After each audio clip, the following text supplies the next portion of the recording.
Hello दोस्तों, स्वागत है आपका आपके YouTube चैनल किस्मत कहानी पर। आज मैं फिर लेकर आई हूँ एक और दिलचस्प कहानी जिसका नाम है समझदार गधे की कहानी। तो बढ़ते हैं कहानी की ओर। एक गांव में एक कुम्हार रहता था। उसके पास एक गधा था जो उसके पास काफी सालों से रह रहा था। कुम्हार उस गधे से मिट्टी ढोने का काम करवाता था।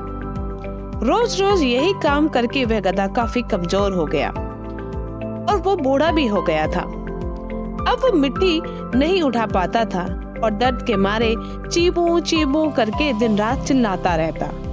गांव वाले उसकी इस आवाज से काफी परेशान हो चुके थे। एक दिन सभी गांव वालों ने उस कुम्हार के घर जाकर उससे बोला कि इस गधे के चिल्लाने की आवाज से हम रात में ढंग से सो नहीं पाते और न ही दिन में आराम कर पाते हैं। या तो इस गधे को मार दो या इसे कहीं छोड़ आओ।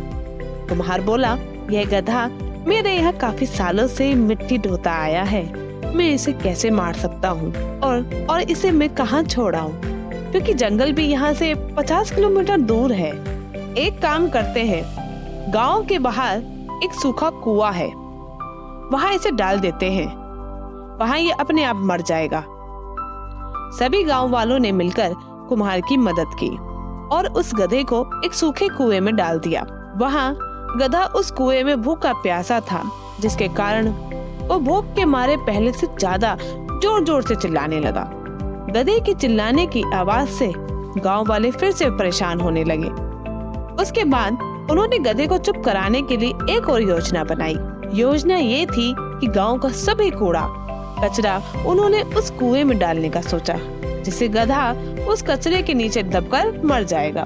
एक एक करके सभी गांव वालों ने हर दिन अपने घर का कूड़ा कचरा उस कुएं में डालना शुरू किया। गधा बहुत समझदार था।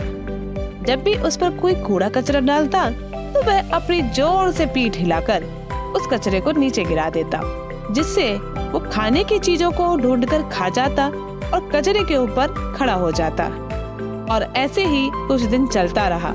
गधा वह सब खाकर हष्ट पुष्ट हो गया था। कुछ दिनों के बाद कुआं भर गया और गधा कूड़ा कचरा नीचे दबाकर ऊपर आ गया।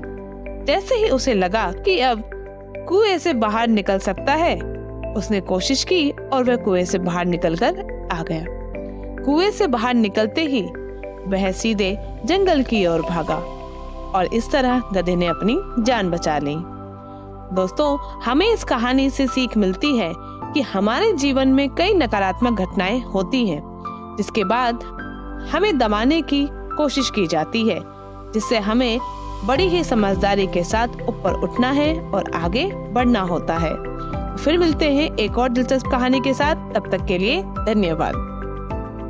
यह कहानी काल्पनिक है। इस कहानी में दिए गए सारे पात्र, सारी बातें और जगह भी काल्पनिक है। किसी की भी भावनाओं को ठेस पहुंचाना चैनल का उद्देश्य नहीं है।